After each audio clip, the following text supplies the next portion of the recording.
नमस्कार मेरे प्रिय मित्रों, सीटेट पेपर 2 एसएसटी के सिलेबस का एक महत्वपूर्ण टॉपिक जिसका नाम है जल बोटर, जिसके अंतर्गत ज्वार भाटाएं समुद्र की गति का अध्ययन करेंगे।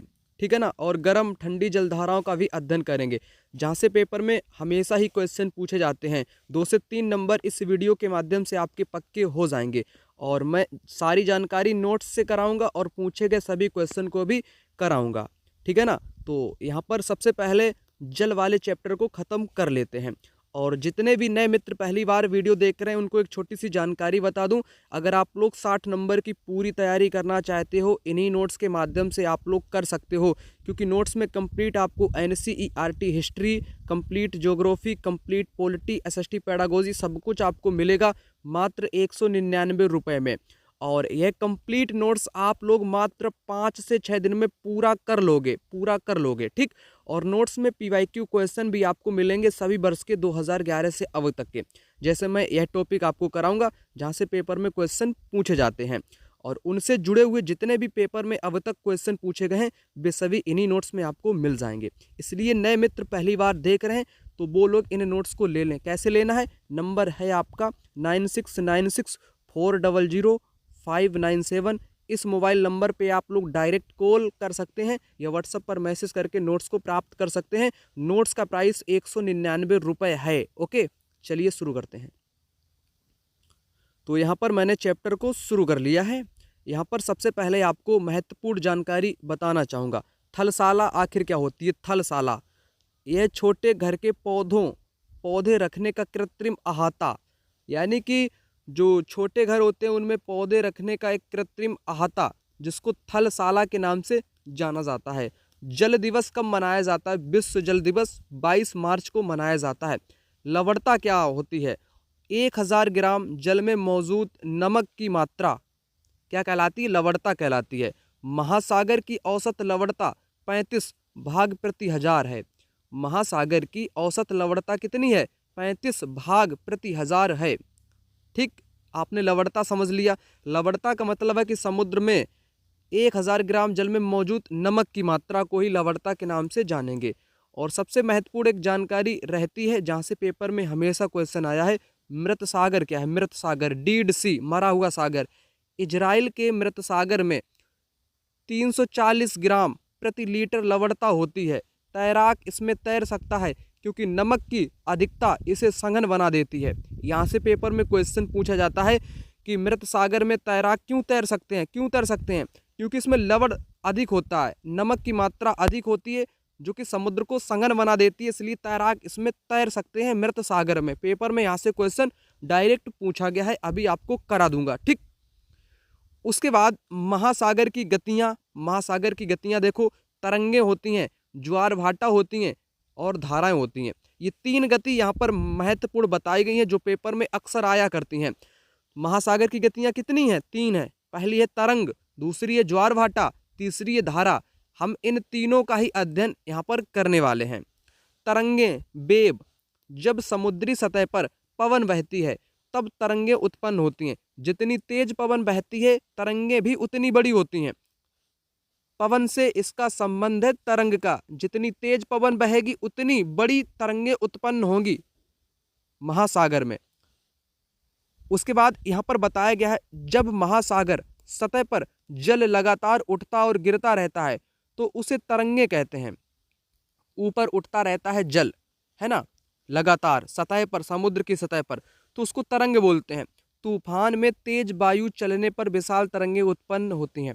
पेपर में पूछ सकता है कि महासागर की सतह पर विशाल तरंगे कब उत्पन्न होती हैं? तेज वायु या तेज पवन तूफान में जब चले तब उत्पन्न होती हैं।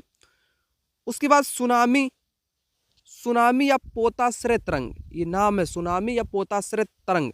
महासागरीय जल 15 मीटर तक विशाल ज्वारीय तरंगे उठती हैं जिसे सुनामी कहते हैं। अगर पेपर में पूछ ले सुनामी क्या है, सुनामी का मतलब है 15 मीटर तक विशाल ज्वारीय तरंगे अगर ऊपर उठ जाएं। सागर में 15 मीटर तक ऊंचाई पर अगर तरंगे उठ जाएं तो उसको क्या बोलेंगे? सुनामी के नाम से जानेंगे। उसके बाद यहाँ पर बताया गया है, सुनामी एक जापानी शब्द है। कैसा है?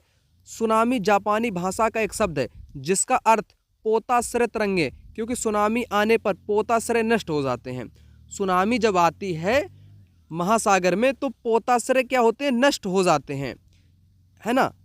तो सुनामी का अर्थ जापानी भाषा में क्या है, पोताश्रय तरंगे इसका अर्थ है। क्यों अर्थ है, क्योंकि पोताश्रय सुनामी आने पर नष्ट हो जाते हैं। अब तक का सबसे विशाल सुनामी 150 मीटर मापा गया था। ये तरंगे 700 किलोमीटर प्रति घंटा चलती हैं। ठीक, तो पेपर में बन सकता है कि दुनिया का सबसे विशाल सुनामी कितने मीटर तक का था, तो 150 मीटर तक का था। और ये तरंगे की जो चाल थी, चलने की जो चाल थी 700 किलोमीटर प्रति घंटा, 1 घंटे में 700 किलोमीटर, ये इसकी चाल थी। करेक्ट। 2004 के सुनामी में भारत में तटीय क्षेत्रों का विनाश हुआ था। अंडमान और निकोबार द्वीप समूह में इंदिरा पॉइंट डूब गया। इंदिरा पॉइंट डूब गया। अब हम यहाँ पर बात करेंगे ज्वार भाटा की। ज्वार भाटा दिन में नियम से 2 बार जल का उठना व गिरना ज्वार भाटा कहलाता है। उठते जल को ज्वार कहते हैं, उठते जल को ज्वार कहते हैं, गिरते जल को भाटा के नाम से जाना जाता है। ओके, यहाँ पर आपने क्या समझा, आपने समझ लिया कि ज्वार भाटा जो है ना, ये ज्वार भाटा दिन में नियम से 2 बार आता है। ठीक, उठते जल को ज्वार बोलेंगे और गिरते जल को भाटा बोलेंगे। सूर्य व चंद्रमा के शक्तिशाली गुरुत्वाकर्षण बल के कारण पृथ्वी की सतह पर ज्वार भाटे आते हैं।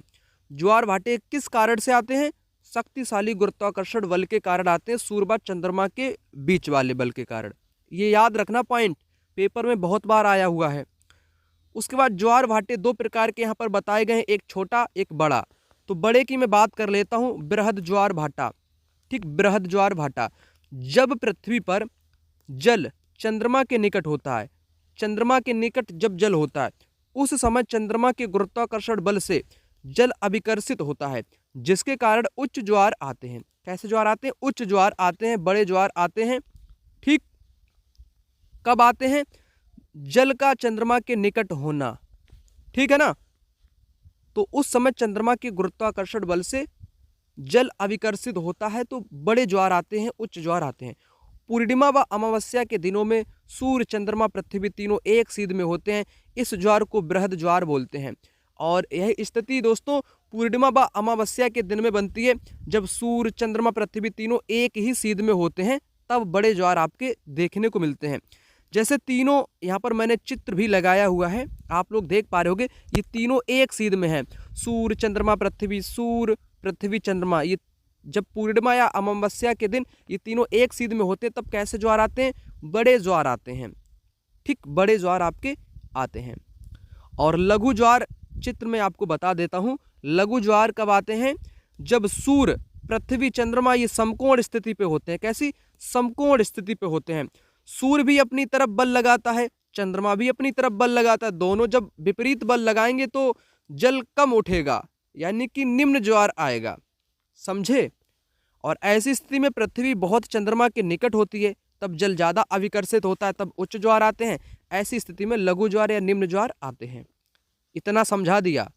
और उसके बाद समझो लघु ज्वार भाटा को, जब चांद अपने प्रथम व चतुर्थांश अंतिम में होता है तो चांद एवं सूर्य का गुरुत्वाकर्षण बल विपरीत दिशाओं में महासागरीय जल पर पड़ता है, जिसे लघु या निम्न ज्वार कहते हैं। विपरीत बल लगता है क्योंकि ये समकोण पर होते हैं। ऐसे यहाँ पर है पृथ्वी, ये पृथ्वी मान लो, ये है सूर्य मान लो, ठीक, और ये है आपका चंद्रमा, चंद्रमा। ऐसी स्थिति, ये है पृथ्वी, ये भी बल लगा रहा है, ये भी बल लगा रहा है, तो दोनों ही बल लगाएंगे, विपरीत बल लगाएंगे, विपरीत दिशाओं में लगाएंगे, तो जल आपका ज़्यादा उठेगा ही नहीं, नीचे ही पड़ा रहेगा, तो निम्न ज्वार भाटा आएगा। समझ गए। उसके बाद नोट डाउन में मैंने लिखा है सबसे इंपॉर्टेंट पॉइंट, उच्च ज्वार नौ संचालन में सहायक होते हैं। नौ संचालन अर्थात जो जहाज होते हैं ना पानी वाले, उसमें ये सहायक होते हैं उच्च ज्वार।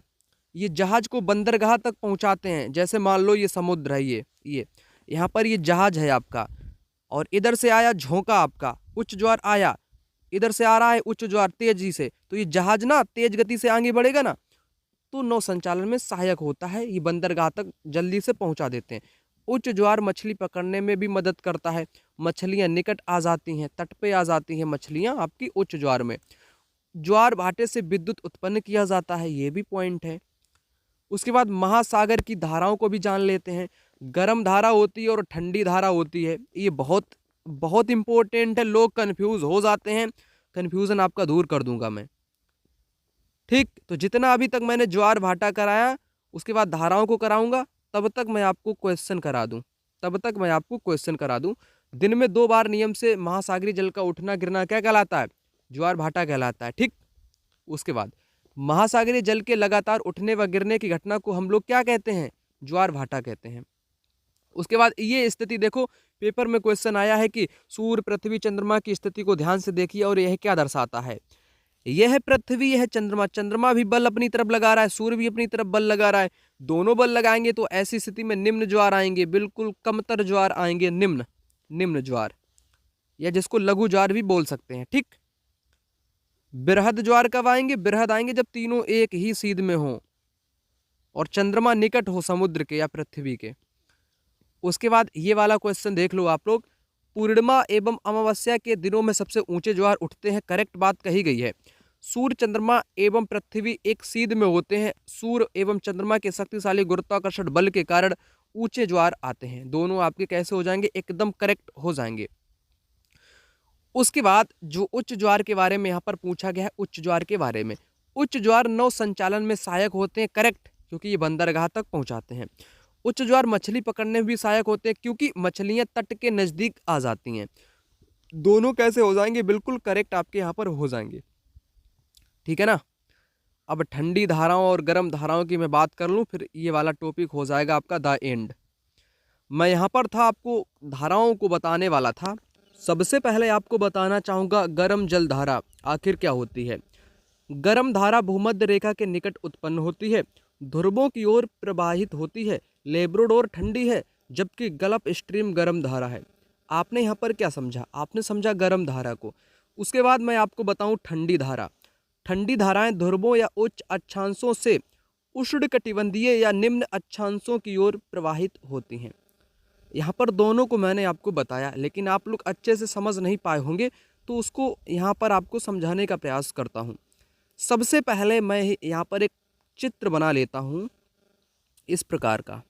ठीक, यह है ग्लोब या पृथ्वी, आप लोग इसको समझ सकते हो। बीच में एक रेखा होती है जिसको बोलते हैं जीरो अक्षांश, विषुवत रेखा या भूमध्य रेखा। तो जो आपको पता है कि जो सूर्य का प्रकाश होता है ना, सूर्य का प्रकाश, यह सर्वाधिक आपके कर्क और मकर रेखा के बीच में पड़ता है, कर्क रेखा और मकर रेखा, इसलिए इसको उष्णकटिबंध बोलते हैं। और आपका जो विषुवत रेखा है ये हमेशा गर्म होता है। तो विषुवत रेखा गर्म है, यहाँ पर जितने भी आपके सागर या समुद्र होंगे तो कैसे होंगे? आप कहोगे कि गर्म होंगे, गर्म धारा यहाँ पर होगी बीच वाले में। और जितने भी ध्रुवों की ओर होंगे, यानी कि ऊपर यहाँ पर ध्रुवों पर होंगे और यहाँ पर होंगे, तो ये कैसे होंगे? ये आपकी ठंडी होंगी, ठंडी धारा होगी। यहाँ पर भी ठंडी, यहाँ पर भी ठंडी। और बीच वाला भाग आपका ये वाला कैसा होगा? गर्म होगी। यहाँ की जलधारा कैसी होगी? गर्म जलधारा आपकी होगी। तो आपने यहाँ पर क्या समझा? आपने यहाँ पर समझने का प्रयास किया है कि भूमध्य रेखा के निकट आपकी गर्म धाराएं उत्पन्न होती हैं और ध्रुवों पर आपकी ठंडी धाराएं उत्पन्न होती हैं। और ये गमन कैसे करती हैं? बहती किसी और हैं, किस ओर बहती हैं? जो गर्म धाराएं होती हैं, बीच वाली गर्म धाराएं ये वाली, ये जाती हैं ध्रुवों की तरफ, यानी कि उच्च अक्षांश की तरफ। उच्च अक्षांश, उच्च अक्षांश, बीच वाला तो आपका जीरो है, जैसे जैसे ऊपर बढ़ेंगे तो उच्च अक्षांश आएगा, नीचे की तरफ जाएंगे वो भी आपका उच्च अक्षांश आएगा। इस प्रकार की आपकी गर्म जलधाराएं बहती हैं। यह गर्म जलधाराओं की बात मैंने आपको यहाँ पर क्लियर कर दी। गर्म धाराएं किस ओर बहेंगी? उच्च अक्षांश की ओर बहेंगी, निम्न से उच्च की ओर बहेंगी। ये निम्न बीच वाला क्षेत्र कैसा? जीरो, अर्थात निम्न है। ऊपर या नीचे अक्षांशों पर जाएंगे तो इनको बोलेंगे उच्च अक्षांश या ध्रुवों की तरफ जाएंगे। तो ये गर्म जलधारा की विशेषता है। उसके बाद ठंडी को भी समझ लो। ठंडी कहाँ पर उत्पन्न होंगी? ठंडी आपकी होंगी ध्रुवों पर। ध्रुव पर उत्पन्न होंगी तो ये किन ओर जाएंगी? निम्न अक्षांश की ओर जाएंगी। निम्न का मतलब बीच की तरफ, जीरो, यानी कि निम्न की तरफ जाने का प्रयास करेंगी, भूमध्य रेखा की तरफ जाने का प्रयास करेंगी। ये था ठंडी और गर्म जलधारा का मामला, जो कि मैंने निपटा दिया यहीं पर। समझ गए? फिर एक बार आप लोग इसको देख लो। गर्म धारा भूमध्य रेखा के निकट उत्पन्न होती है, ध्रुवों की ओर बहेगी। जो आपकी ये बीच वाली है ये ध्रुवों की ओर जाएगी धारा। ठीक, लेब्राडोर ठंडी है, गल्फ स्ट्रीम कैसी है? गर्म है। ठंडी, ठंडी मैंने बताया, ठंडी धाराएं ध्रुवों या उच्च अक्षांशों से उष्णकटिबंधीय या निम्न अक्षांशों की ओर प्रवाहित होती हैं, ऊपर से नीचे की ओर आती हैं।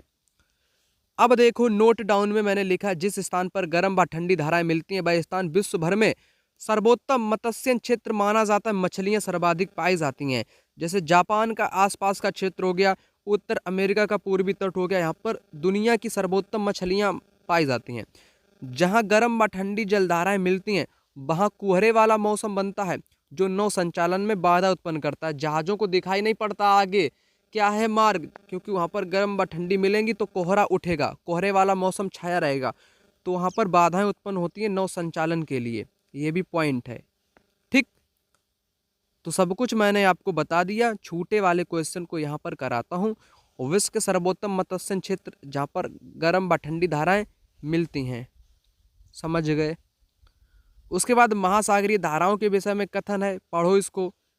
ठंडी धाराएं ध्रुव या उच्च अक्षांश से जल को उष्णकटिबंध या निम्न अक्षांश की ओर ले आती हैं या ले जाती हैं, करेक्ट हो जाएगा। लेब्राडोर कैसी है? गर्म नहीं है। गल्फ स्ट्रीम गर्म है, लेब्राडोर कैसी है? ठंडी है। ठीक, उसके बाद जिस स्थान पर गर्म ठंडी मिलती है वह स्थान सर्वोत्तम मत्स्य क्षेत्र माना जाता है, करेक्ट। ए सी करेक्ट हो जाएगा क्योंकि बी आपका यहाँ पर गलत हो ही गया। ए और सी, बी यहाँ पर लेब्राडोर जो कि ठंडी है ना कि गर्म है। लेब्राडोर कैसी है? ठंडी है। और गल्फ स्ट्रीम कैसी है? गर्म है।